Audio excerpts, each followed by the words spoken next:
Go. Lift off. Lift off. Yeah, rocketed into the fourth dimension. We've been actually rocketed into the third dimension. We're actually from the fourth dimension. And then we believe we have to find another rocket to get into the fourth dimension instead of realizing you never went to the third dimension. Saves you a lot of fuel and a lot of scheduling and a lot of seat assignments. But in most cases, the third dimension, or time and space and all this, is taken to be real, and then we want to transcend that to get into another state that seems unreal, but we make it more real, through belief or anything. Yeah, usually. So the basic premise is we're starting from here, and then going to go to a better here, or a mythical there. That's going to make everything that we felt and suffered through here different, But we'll be the same, basically. We'll be the same that we were here, but we'll be like a super me, over there. Yeah. And so there's a lot of things that have cropped up from that delusion in a sense. So there's a lot of paths that get from here to transcend to that mythical here. Yeah. But it's always there, isn't it? Because this is always being acknowledged as here. Even when you're entertaining the mythical here, it's still a there to this here. And the whole point is, really, if you ever get there, it will be here. That's the sort of situation. Yeah. So that's why we can't recognize it, because it's here. So we want to make it another there to go traipsing off to. And it's nice. It's a nice thing to entertain. But it doesn't really deliver the goods, in a sense. Because the idea of rocketing off to the fourth dimension really infers or reinforces the idea of the third dimension. We're just entertaining, are we really in the third dimension, in a sense? Yeah. Or let's say, are we really of the third dimension? Like Jesus Christ supposedly said, one in the Gospels, that we're in this world, this three-dimensional world, but we're not of it. So if we're not of it, then there's no need to get out of it. Yeah? It's just realizing what's appearing in it.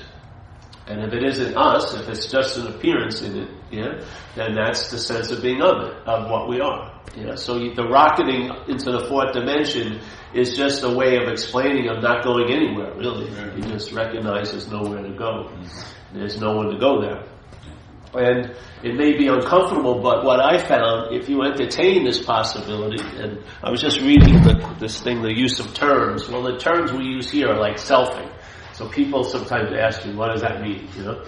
Well, for me, the selfing is the act of the mental process, using language and wrapping and opening up and unholding thoughts as language, and that listening to that, not hearing it because you're conscious, you're going to hear a lot of it, but the listening to it allows the selfing to produce its product, which is a sense of being a self. Now, the sense of being a self is it's a feeling. It's not a thought. It's a feeling, a vague feeling, let's say. And it's a feeling of being like a long-lasting, independent, separate entity. You're not of anything else here. You're separate. You're an island unto yourself. And then it looks at life as if life's coming at you. Instead of life just happening, it seems to be happening to you. So the sense of being a self is reinforced and produced by self-centeredness, a mental condition.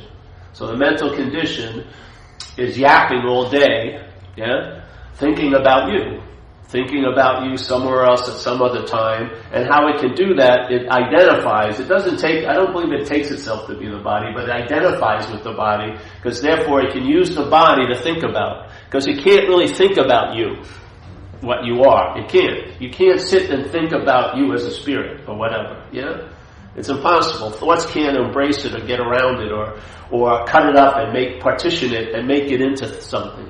So it has to have a body or some object to think about, and then thinking about it all day as you is it being self, It's an act. It's a verb called obsession with self. It's not obsession with a noun called self. It's a verb, obsession with self.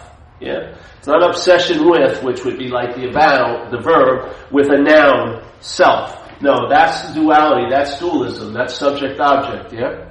So the verb is happening to the subject. That's actually an object called self. Yeah? But it isn't that case. It's obsession with self. It's just a verb. So it's going on, and that's what I call selfing. Yeah? And when the mind is listening to it, not hearing it, because the hearing it happens, that's conscious contact, yeah? But when it's listening to it, when it's listening to it as if it's about you, that's the sense, or that's the reinforcements of that sense of being a you, yeah? So if without the selfing, there would be no sense of self. It's not like the sense of self was first, and now there's something thinking about it all day. It's the mental process produced the sense of self. In other words, there isn't a subject called self that's being imposed by this renegade mental process called self-centeredness that's driving it crazy. Yeah? And if it could only manage that better and learn how to deal with it better, it would be fine. That's self. That's the selfing. That's the product of the selfing. The product of the selfing is that there's a feeling that you're being done to or you're doing it. Yeah? So all the doing and done to is is interpreted by it's happening to me or I'm doing it. Yeah? This is called self-centeredness. And self can't get out of self. So the system, the product of the system can't leave the system, obviously. So the selfing, there can't be a self that transcends the selfing and now is free of the selfing as a self, because the selfing produces the feeling of self. Yeah? So how can the product of a system leave the system that's producing it? It's impossible. So self can't get out of self. It's stuck. Yeah? It hopes a lot. It does. It keeps trying that lock. It keeps putting its little keys, maybe ancient noble keys or the newest turbo-scientific neuroscience key, but it's constantly putting keys into the lock, hoping that it's going to open up, and then self will be relieved from the bondage of self.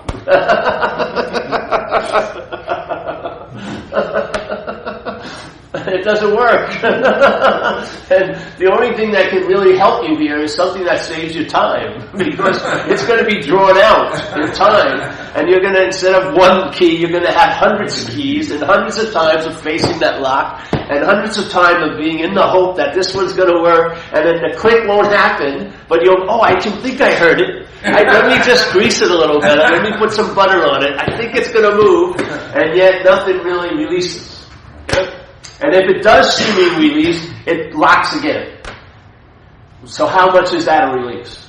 If a release is based on time, and it only works temporarily, then how much of a release is that? Because you'd rather have a release from time, not in time. You know what I mean? You'd rather be released from that atmosphere of time, which is, if something really good comes, it's going to go. Yeah? If I finally do something and arrive at peace, I'm going to probably be worried when I'm going to lose the peace. Yeah? Time is, the whole selfing is drenched in time. It's a huge quality. It's not like time exists separate from the self. It's of the selfing. Yeah? Time. And it's engaged in all the thoughts. The whole thought system is drenched with it. So instead of, when you entertain conceptually okayness, it's I was okay once and I will be okay. It's never really, it can't entertain okayness conceptually now. It can only entertain okayness conceptually there and then. Yeah? So everything is put off or reflected on it once was. And if it once was and it isn't, who's at fault? You! Because it's self-centeredness. So everything is seen to have something to do with you. So if it was really great and it's not now, there's going to be some guilt and shame why it's not great now. And it's probably after you try to dump it on others and blame your family of origin, there's still that little lead ball in you that you truly believe you had something to do with it. Yeah? And no matter how you can massage everything else, but that lead ball is never touched, you know. Actually, everything is about avoiding that lead ball in a way, you know, blaming others, trying to progress and get better and all this. Yeah? Yeah. So, If self can't get out of self, then how the hell are we going to get out of self? By realizing you're not in it. Yeah? That's the only way to get out of it, is that there's a realization, or just starting to entertain it, that I'm not in that. All that, we'd say this like a lot every week, but the mental process, selfing, its first movement is the claim. Yeah, that's what it does. So instead of being the body, it's my body. Thoughts, my thoughts. Feelings, my feelings. Money, my money. Problems, my problems. Yes? So there's a claiming of all the physical conditions, the mental conditions, and the environmental conditions. Yeah, where somehow we have something to do with it. So that claiming, when conscious contact is allowing life to occur as we know it, an experience, yeah? Every time the conscious contact comes in contact with something, the story is told. It's never even said anymore. It's been told, it's already in place. It's a habit that I'm the one who's seeing, I'm the one who's feeling, I'm the one who did it, I'm the one who's choosing, I'm the one who should have done that, I'm the one who didn't do what I should have done. It's always, there's a you. So the conscious contact is claimed, and the consciousness is replaced with an idea, a mental idea of you. And now you become sort of what consciousness is. You're the one who's in contact. You're the one who's doing and thinking and feeling and smelling and tasting and touching. Okay? Now everything that's felt, sense, taste, touch, thought now is used to point to the phantom Paul. Yeah? The mental idea of Paul. So the bottle's a bottle, but now it's my bottle, so it's pointing at the owner. Yeah? It implies that there's someone who has this bottle, right? Everyone sees a bottle, but then there's a point where the mind goes, that's my bottle. Yeah? Or it's their bottle, which is another, it points both ways. Yeah? It's not like only one, my, yours. It does the same thing. Yeah? Yeah. So everything's happening, coming up. The mental process is claiming it, gives it a meaning, it points, it infers, it implies, it assumes, it remembers that there's a you. Now, there isn't a you there, but all it does is keep pointing, and then the conditional mind does the rest. The mind makes the leap because it sees an action. Logically, there must be an actor. Thinking, there must be a thinker. This is the logic of self-centeredness. You're not going to change the logic of self-centeredness without changing self-centeredness. Yeah, it's like built in. So the logic is constantly claiming something that's occurring as it must be being done or being done to someone. Yeah? This is the habit or the bondage of self. This is what it does all day. Watch it. You see it. Because if you see it, then there'll be one moment or many moments where your emphasis, the emphasis of mind will be on the seeing of it, not what's being seen.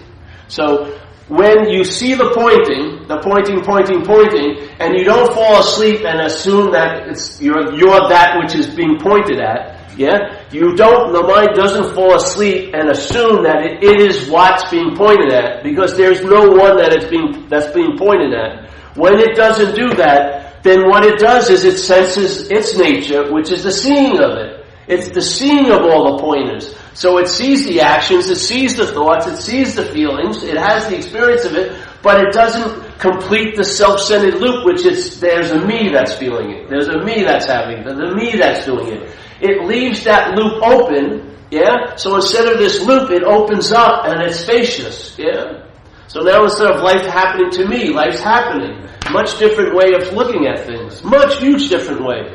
And it's sort of like if you've ever had a chronic condition, and it sort of becomes like part of the fabric of your existence, and then it gets relieved. It's amazing, isn't it?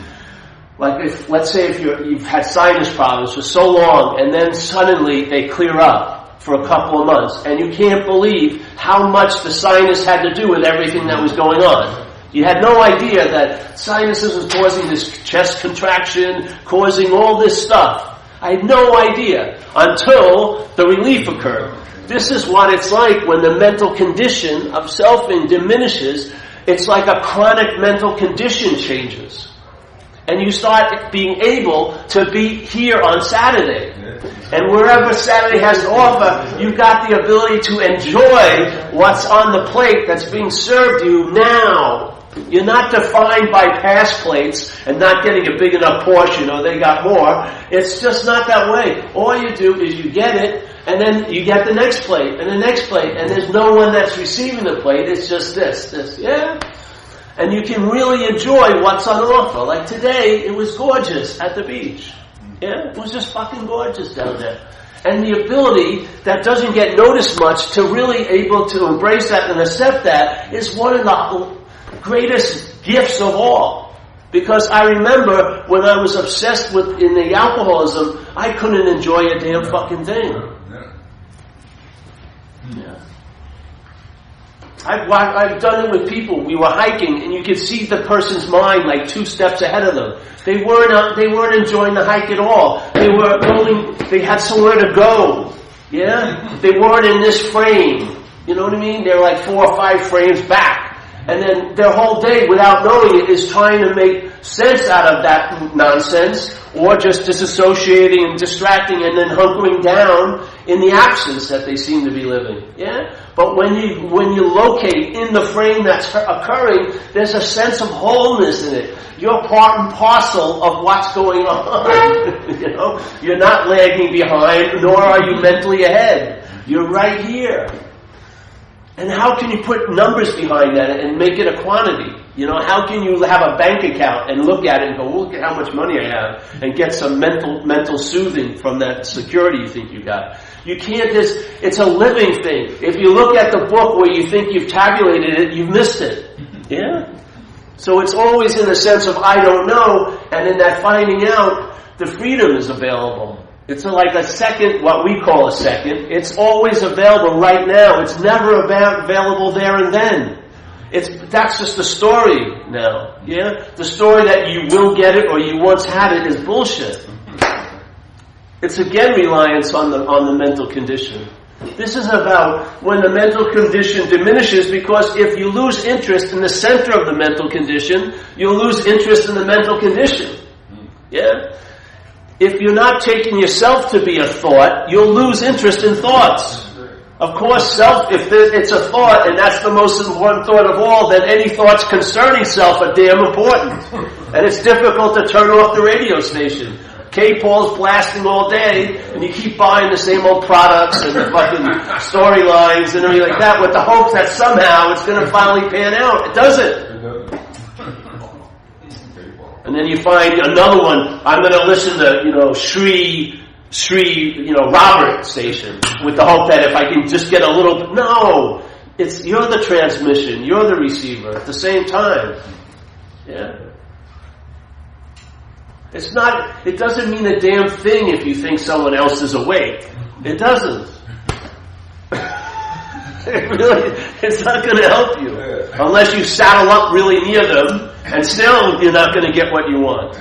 Because no Savior is going to save you. That's their job, is to fail you, so that you finally look into you and of yourself.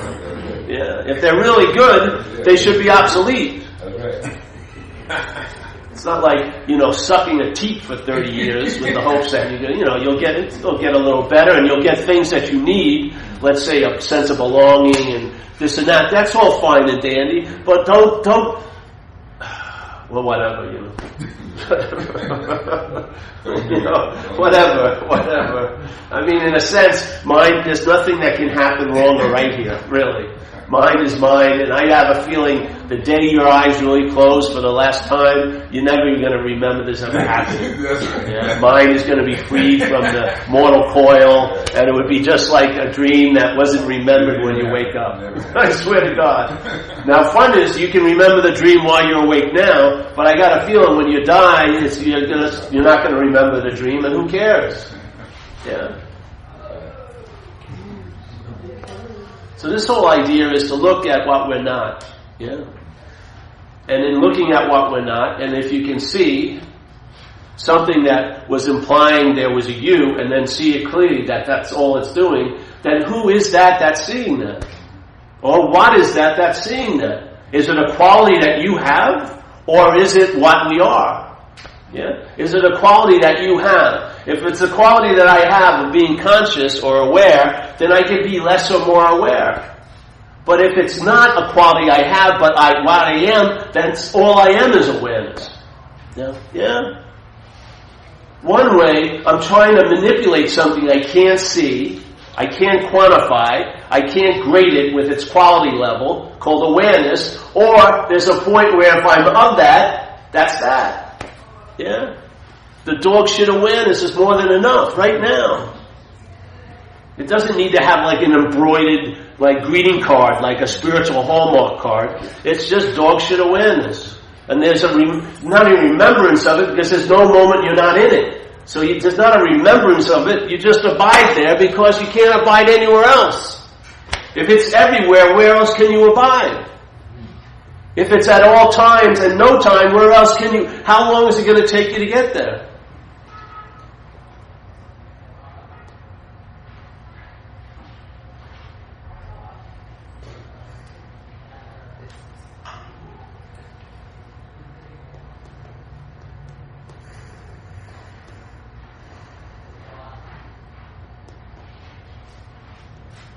I've seen a lot of people because I'm in recovery,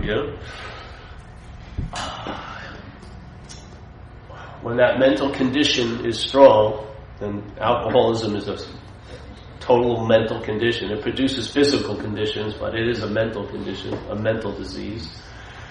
And when you're obsessed with the topic of that mental disease, you're going to be pretty much a full mental condition. You're going to be like a dog who has mange and they put those little plastic little things on so they don't itch them.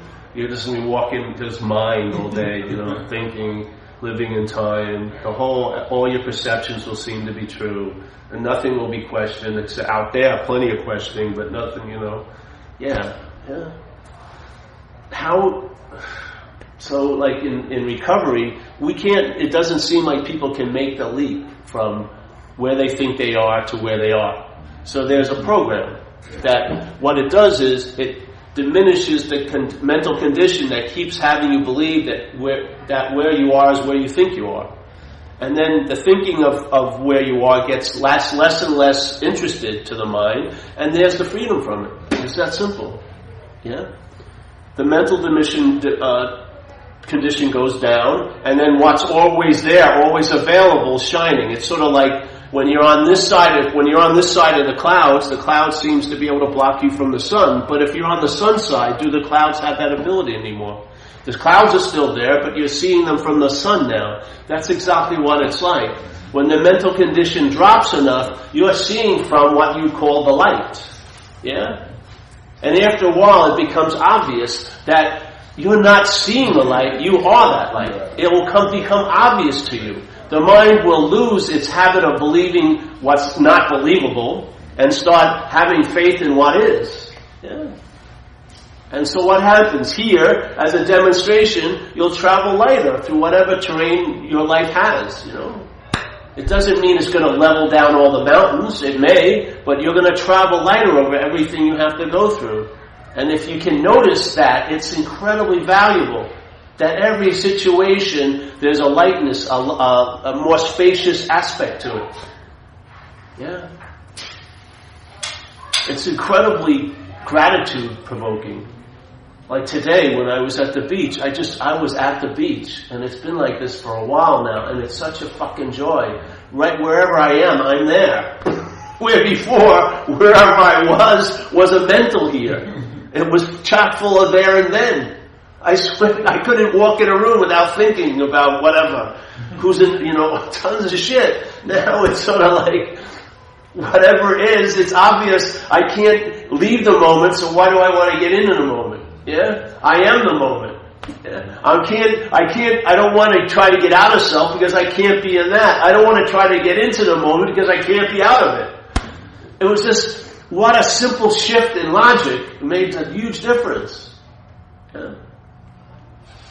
There may be many journeys out here, but there's no journey to find who you are. None whatsoever. There's none.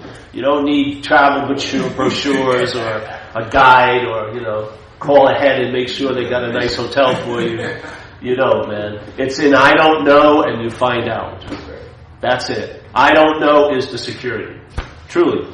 That's where you rest. You rest in I don't know and then you find out. And you'll get used to it. Yeah? You'll get used to having not to hold so much value in mental knowing. You'll just sort of give up that whole fucking thing, and you'll just find out as you go along. Yeah? It keeps you so much more economized and pared down and flexible. Yeah? You're not rigid, because if you are, you'll break. Yeah? You're not even rigid about this message. You're not rigid about anything. Shit.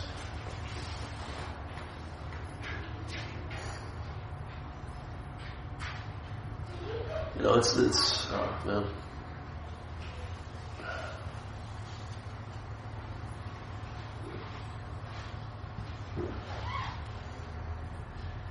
So I don't know. I haven't missed a meeting yet. You know, every meeting that I gave, I've attended. Or you could say I never attended. But in fact, I've listened to everything that's been said, you know, for years. And I'll tell you, repetition's helpful. It can help. Because just like it can cause you to believe what's not so, repetition, it can also allow you to surrender to what is so, repetition, you know. Instead of having something to be forced and having to be vigilant about it, it's just a relaxed way of going about it, you know. Like having a couple meetings a week, sharing, you know, and then you just let it in, and then you see what happens during the week. Yeah, and then you come back, you let it in, and the mind just sort of gets it. Yeah? Mm-hmm. And when the mind gets it, it just gets bigger. You know, and it realizes how claustrophobic it was when it was living in that self-centeredness. It just moves out. Yeah, and your life gets bigger, and then you know the problem by the solution. You truly do. You know the problem by the solution. You get that relief, just like you knew the problem was sinus congestion after the relief occurred. Exact same thing. You get relieved of the bondage of selfing, and you feel the freedom of that. Yeah.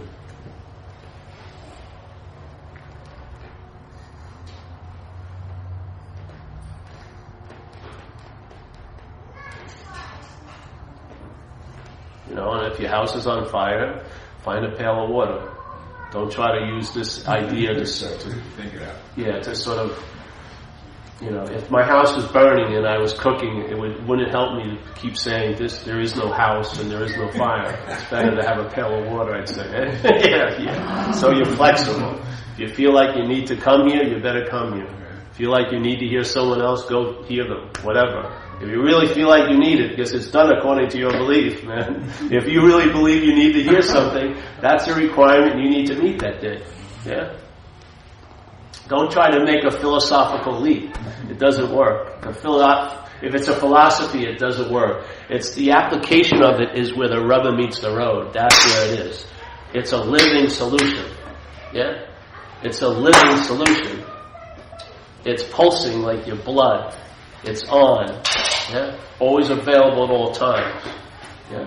And then you start having faith in mind. A lot of people can't have faith in mind because they've had faith in conditional mind, and look at what it's done. It produced tons of anxiety and false hope and all this stuff. So people, in a way, have almost like an inherent fear in mind, but it's not the mind they're afraid of. It's an aspect of mind. It's a mental process called the self-centered system. Yeah.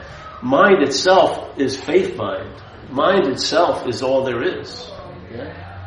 To have faith in that, like this shirt in a way. That's why I wore it. I wanted to have it visualized. See? This guy there, he's just entertaining a possibility, yeah? Look at that. Now he could be thinking about next week, and he would be really congested and small, right? And it wouldn't be a nice shirt, would it? You know what I mean? You just see thoughts going back and forth, you know? Or one day he was okay way back here. But no, he's just sitting there entertaining, and look, this tree comes up, tree provides light for the birds, the sky opens up, and this fucking huge sun appears, you know? That's what it's like. Seriously. It may not take such a grand demonstration, but I'll tell you, just a little bit of calibration of traveling lighter every day is just as big a demonstration as this. Seriously. Yeah.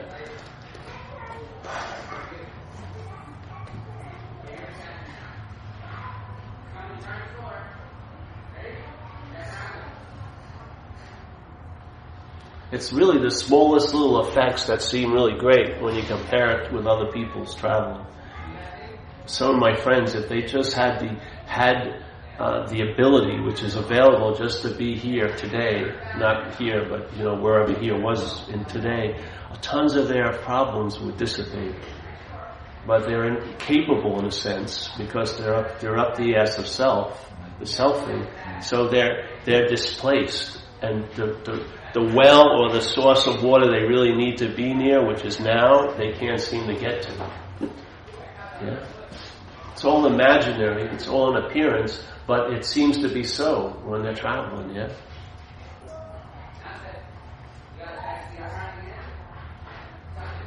And people are more open to hearing a path to try to get back there than they are the possibility that they're there already. They really are. Their minds can't... The way the mind is structured, it can't make that leap. That's not a leap. Yeah? It has to believe in a path and a process. So therefore, that's when the path and process has some value. The only value it has is the mind, the value the mind's giving it. So if the mind believes it has to do this to get there, then that's its value. It's not that it can do this and get there, but if the mind believes that, then there it goes. Yeah? But no matter what we do, no matter how many paths and processes we do, we'll reach a point which is stated in the Course in Miracles, which is I need do nothing. That's it, really. You get to a point that I need do nothing concerning that. You may need to do a lot of things here, but there'll be nothing you need to do about that. About your inherent state, there's nothing you need to do. It's the doing and the having and the trying and the manipulating and this and that causes it or it makes it seem to be blurred to us. Yeah, it's like living there with the saran wrap. You have 5 pieces of saran wrap around you, then 7 and 8. You're still seeing, but you're pretty distorted now. Now you get up to about 32. You're really distorted. You can't see a damn. You're seeing, and so I'm seeing. I'm Paul. I'm here, but you're really disadvantaged, right? You got 52 layers of saran wrap. So here we're trying to remove a couple of layers of saran wrap when you realize there was never saran wrap. But while there's saran wrap, let's remove a few. You know what I mean? Maybe look at your thought system and entertain. They may not be yours. Just once. Just sit there and go, when a thought arises, see, hey, is this mine? Is this my thought? Do I, see, throw some wrenches in there, see what happens. Yeah. You want to what can happen is pauses can occur, and when the pauses occurs, it's a moment that's not a moment in time, it's timelessness, but it's an aspect of mind, let's call it raw mind, that the raw mind gets emphasized instead of the conditioned mind. And the amount of information that can come and drench the conditioned mind from one little nanosecond of the raw mind can be life-changing here. Yeah? Just that pause. The pause is available, and sometimes what you do is when a wrench is thrown into the conditional mind's working, it grinds to a halt. It gets frozen. And at that moment, the raw mind is revealed. Yeah? And that one moment of that raw mind, when it downloads, can change the whole ball game here. Yeah? Things that you've been working lifetimes trying to get over are seen not even to be there. Yeah, that's so beautiful. So,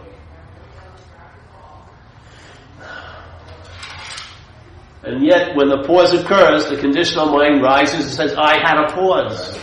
And it neuters the pause again. Because through its claiming, that's how it neuters everything. Nothing can present what's truly so to us because we make it something fast. As soon as it's there, the mental process claims it, turns it into a story. I had this incredible epiphany last week. Well, what did you do to cause it, Paul?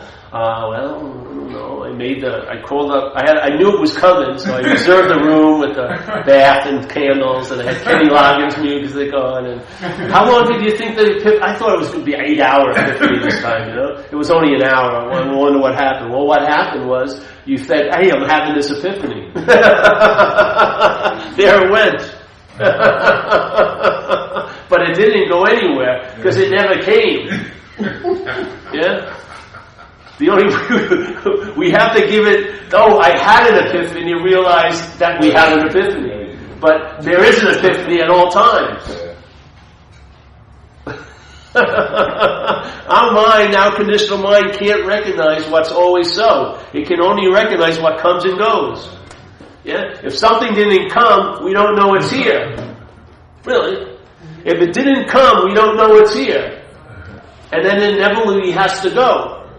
But what's always so? It's like the fish in the water. Does the fish know it's in water? It's always in the water.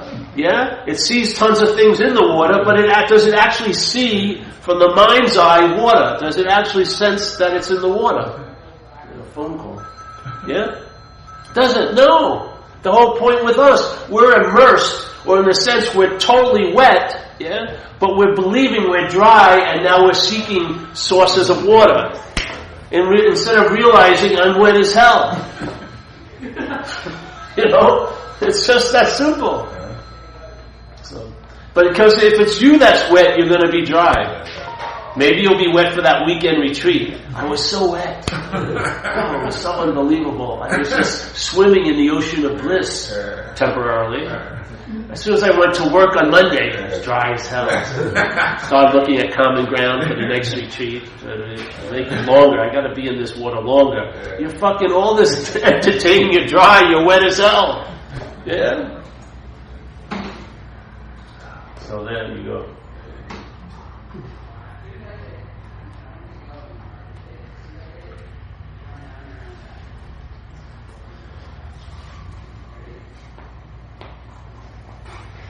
You know, this is like the mind maybe when you were a kid before introspection started. The mind was capable of entertaining this easily then. As soon as introspection started, as soon as the vague pointing to a you know, a Paul in your life, that's when the seeming confusion began, eh? This is like mind before introspection, you know, raw. Yeah? Give it some possibilities. Entertain something, you know. I have a guy that I know who's dying. You know, he's got bone cancer, and he had a stroke, and so now he's paralyzed too, from the head down. Yeah. So he had a meeting over his house the other day, and so I went over there, and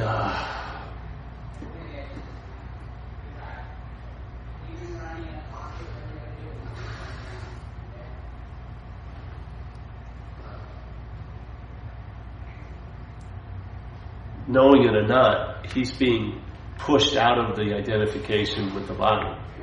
His mind may not be ready for it, but that's what's happening. Yeah, and you can see like the holding on to the anchors of the mental process. You know, yet it's not a matter of even entertaining. They're just being ripped, you know, away, and he's going to be free falling in that I don't know. You know, and watch the mind at that precipice. You know, it's really the energy is incredible. You know, and the mental like sirens of Ulysses calling him back into the fact this is like I've got so many things I want to do still or whatever like that. Yet the calling of the mind itself can't be beat. You know, and just entertain with him the possibility, you know, bro, this is an incredible opportunity, really. You can be conscious at this event. It's not going to come on to you all of a sudden. It's been dictated that you're going to pass away, and he's actually probably going to do euthanasia or something. So, man, you know, if you can just, when you hear that voice, because you're going to hear it, if you can ask yourself the question, well, who is it that listens to it? Yeah? You'll keep getting glimpses of mind, and then it will make it an easier transfer, I'd say, don't you think? Who knows? But it was interesting because he has all his little options are taken away. He can't even move. You know what I mean? It's just like, yet it still wants to, you know, still wants to stay here. Still wants to cling on to a possibility that it could get better. Hold on to things, and that's what it's going to do. You know? Its whole instinct is to preserve self. It's not self-preservation, meaning us. It's self-preservation. It's attempting to preserve the sense of self. So, we can die now, like St. Francis says, It's in self-forgetting that we're reborn. You can die now. Either in one sense you're dying as a self, or you die to the self every second. That's really what's going on. Yeah, you're either dying as a self, or you're dying to a self. In time, in the manifestation of time, that's the activity that's going on. That's what they call dying before dying. Yeah. If you die to the sense of self, you're separate identity or whatever, persona, all of the rest. And it's just, then it's a joyful ride, and when the moment comes, you're kind of halfway gone, so it's probably way less traumatic and painful. Well, the thing is, it's not I died to it, but I'm dying. I really believe it happens every second. Yeah. It happens every second. Every second could be based on either dying as a self or dying to a self. Really. Dying to the self is, let's say, a lot more expansive, and dying as a self is much more contracting. But there is the movement that's going on. Everything that moves in and out, breath, heart, mind, tides, low and high tide. That movement would be contraction in a sense, just as a symbol, would be the dying as the self, and expansion dying to the self. So there's no one there, because you're in a position of neutrality, but you see the mind, and that's what it's doing all day. The mind is either dying as a self, concerned with itself about in time, or it's dying to the self, which is it's sort of located right here. So, all right. Well, that's it. Is that all right? Can we stop the meeting now? Do I have permission? Kevin, you got enough today? Yes, everyone? Jack said it's okay. Jack, you all right? Yeah, took a little nap over there. Took a little nap.